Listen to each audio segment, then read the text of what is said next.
other people doing tricks. But because I was the birthday gift, I'm a surprise. When I got to the house, they snuck me into the kitchen. Like, I'm not to see anyone. Right? I go into this kitchen, they give me a plate of food, and it's like rich people food, which is the same as poor people food, but it just has truffles on it. Right? And I sit down, I'm eating this whatever with truffles.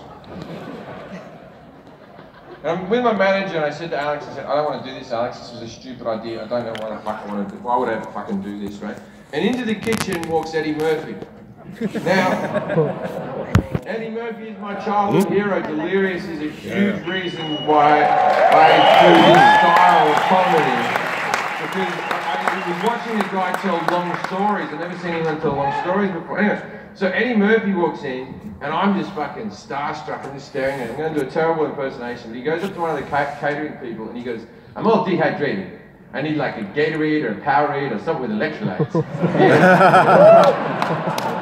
He's like, my mouth is dry. I have dry mouth. Right? And I'm just staring at him like, and he goes, well, I know you. He goes, you do the TV show with the disabled boy. And I said, I do the TV show with the disabled boy. And he goes, I love that show. It's a fantastic show. You're masturbating up a little disabled boy on the Skype. What a great show that was. He's good, impersonator. And he goes, what are you doing here? And I said, I'm going to do stand-up for the dinner party. And he goes, there's no way that's going to work out. And he just fucks off.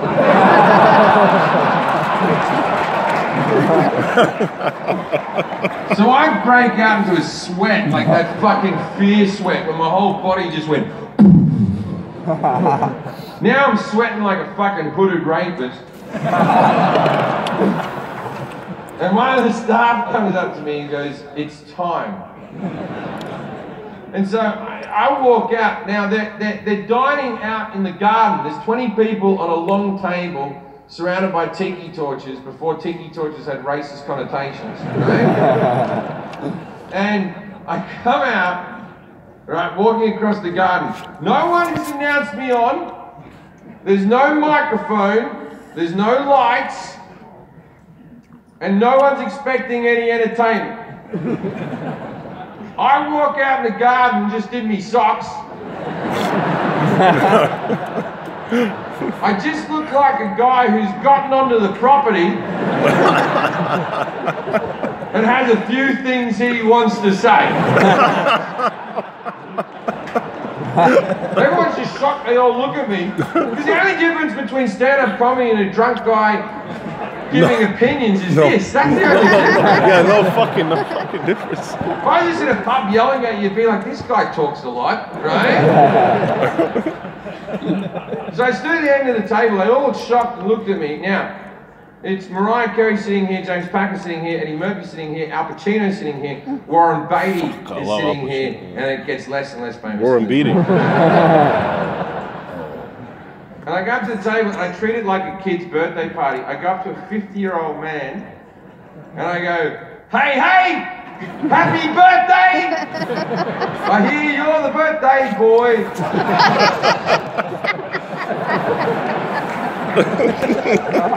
And he just looked at me very vaguely and he went, who are you? And I went, who am I? I'm Jefferies, your favourite comedian. And he goes, I don't know you. And I turned to Mariah Carey and I went, Mariah? And Mariah's like on her 7th Xanax of the fucking day. And she just looks over and she's just like, remember we watched him on the internet do something? And he's like, what are you talking about? And so I'm just like, all right, let's not fight. How about I just tell some jokes anyway? At that stage, Leonardo DiCaprio walks in with 3 of the hottest chicks I've ever seen in my fucking life. Yeah, right? fuck. He comes in, he's got a beard because he just did that movie where he had sex with a bear. I haven't seen it, right? Somehow this cunt gets to keep his shoes on. And he walks up, everyone greets him at the table like he's Norm from Cheers, and they're all like, Leo! And then he chats to the table for like 3 fucking minutes. And I'm just standing up to the side like this, just...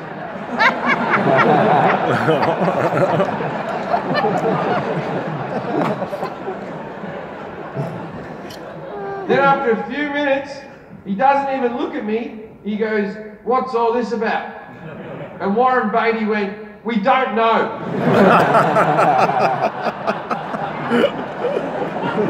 And then Leo just takes the fucking girls over to some garden furniture, some pool furniture, and starts making out with them on the side. And I'm just like, all right.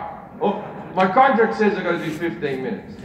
So just fucking, no one says that anyone has to laugh or anything. Just talk for 15 minutes and get the fuck out of here. So I just phone it in, I just look at the table and I just was like this. There's a turtle at my kid's school. I started doing the turtle routine. And James Packer's just looking at me, he's so angry. He's just like right next to me, he's right here. He's just looking at me like. At one stage, at the same volume that I'm talking, he says to Mariah Carey, "Why did you think I'd enjoy this?"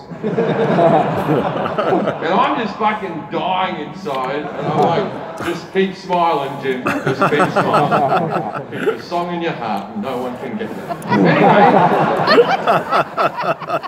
so I'm still performing to nothing. Packer's getting angrier and angrier and angrier. And then he goes like this.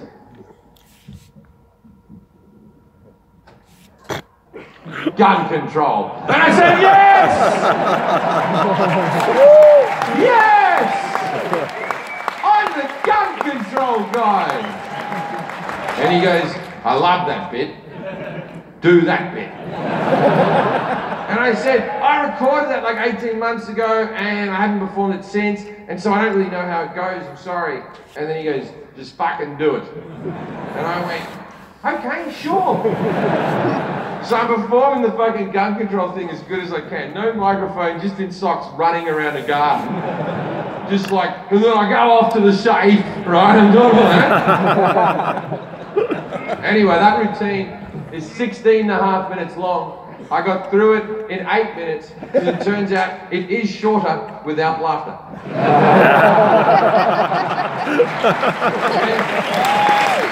I'm fucking dying on my fucking ass, and I get nothing, and then I get one laugh.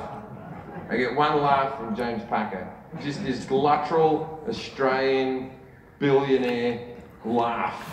Like this laugh was so distinctive to my Australian ears that if I was in the outback and I heard this laugh, I'd become Steve Irwin and I'd be like, "Oh, that's the Australian billionaire."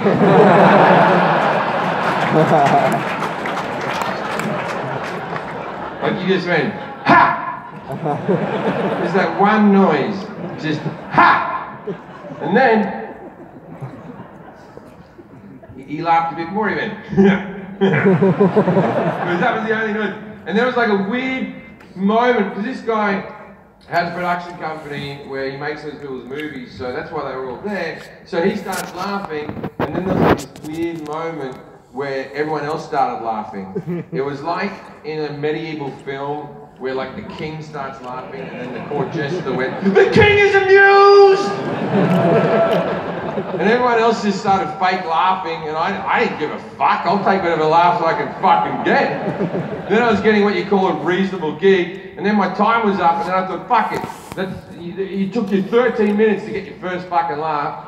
Do another 5 minutes, right? So I did that routine about how I'm a 5 in the looks department, but because I'm on the TV, I get to fuck 6s and 7s. But because I'm an alcoholic, I fuck 4s and 3s. So anyway, I did that routine, then I finished up, and I'm standing around with my manager Alex, we're having a drink, and Al Pacino and Warren Beatty walk up to me, arm in arm, and they're drunk as fuck. Or, they're just old. You know, they're both in their fucking 80s. Like, if you've ever worked in customer service, you'll know what I'm talking about. When a really old person comes in, they're like, "I wish to purchase," like that. And you're like, "Are you drunk or old or both?" Al Pacino comes up to me, and remembering that I'm a 5 in the looks department joke, right? He comes up to me and he goes, "Oh!" a couple of fives are talking to each other. He's good. He's good. And I'm like, sorry? I didn't even understand what he's talking about. He goes, I'm a five. You're also a five. We're now having a conversation. And so I'm like, oh, yes, well, you know, I get to fuck sixes and sevens because I'm up the TV. I bet you're fucking crazy nines and tens and shit. And he grabs one of the girls with Leo and he drags her and he goes, you're right. He pushes her away. And then Harvey Weinstein just tackled her and dragged her out.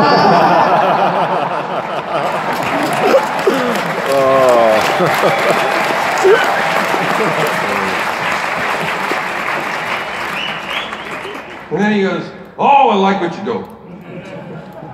You tell stories. Nobody tells stories anymore. You tell a story, I very much enjoy myself. Then you get distracted and you go off on a tangent and I think, oh no, I'll never hear the end of that tale. But then you come back to the story and I'm like, oh, he remembered the whole time. Very good. He's good. He's good. And then he kept talking. I wasn't saying anything. I'm just looking at this little tiny fella. It looks like a scrotum. This tiny, and he goes to me, after about 10 minutes, I haven't said a word. He's just talking. He goes, am I talking too much? You haven't said anything. Am I talking too much? And I said, Mr. Pacino, this is one of the greatest moments in my life. Please keep talking till I come.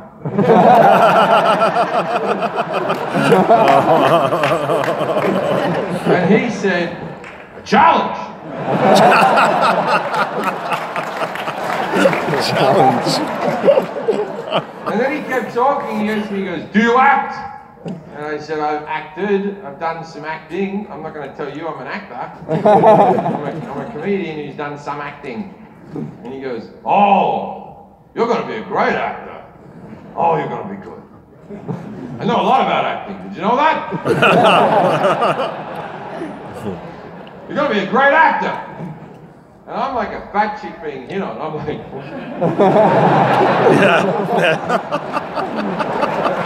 Really? And then he goes like this. No, fuck it. Fuck it. Don't act.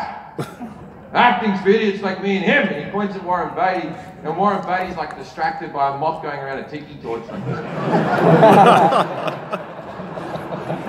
And he's like, you're better than us. You tell stories. You're going to be a director. And I'm like, okay. And he's like, say it for me. Tell me you're a director. So he's just a weird old guy now. So I'm just like, I'm a director. And he went, say it again. And I went, I'm a director. And he goes, one more time. For this time, I need passion from you, Jeff Jamison. Jamison. So I just went, I'm a director! And as I said that, everyone stopped what they were doing and they all turned and looked at me and I'm like, I don't know what the fuck's going on now.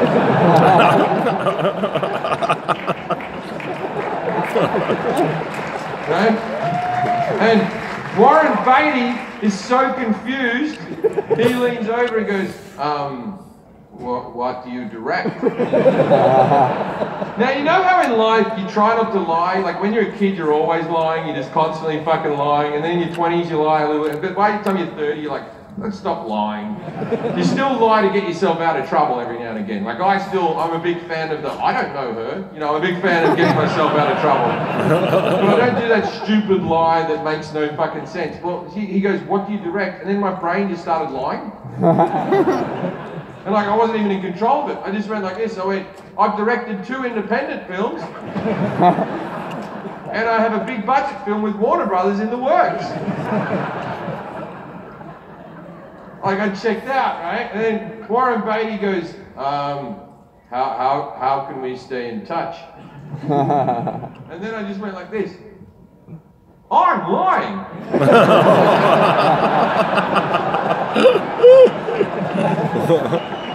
And he said, what? And I said, I'm lying. I'm a complete liar. As I was doing that, my manager saw me just drowning under the pressure of this conversation. And he just swoops in, he goes, I like this. Jim Jefferies, Warren Beatty, you're gonna make a lot of great films together. This is what we're gonna do, Warren. I'm gonna take your number, you're gonna take mine, we're gonna stay in touch. And they start swapping numbers. I'm standing up to the side like this going, I don't know what the fuck this is.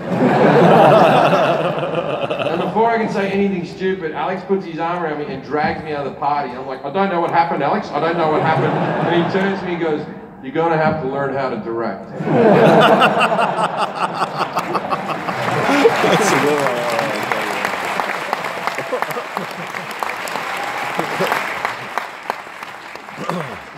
It's a fun story, isn't it? Fun story. Now, this is the thing: is I'm recording a special in 2 weeks from today. And I'm going to tell that story, and I think I may get sued. It probably is. There's probably something in there that I'm not allowed to say, but yeah. That's what I think. I think it'd be good for my career if, like, and Mariah Carey and Jim Jefferies go to court today. I mean,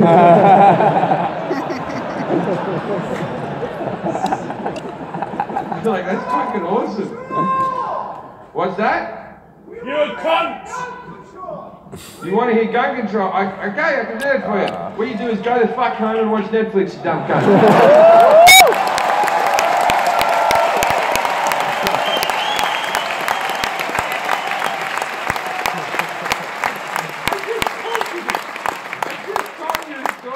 I haven't performed it now in over 2 years.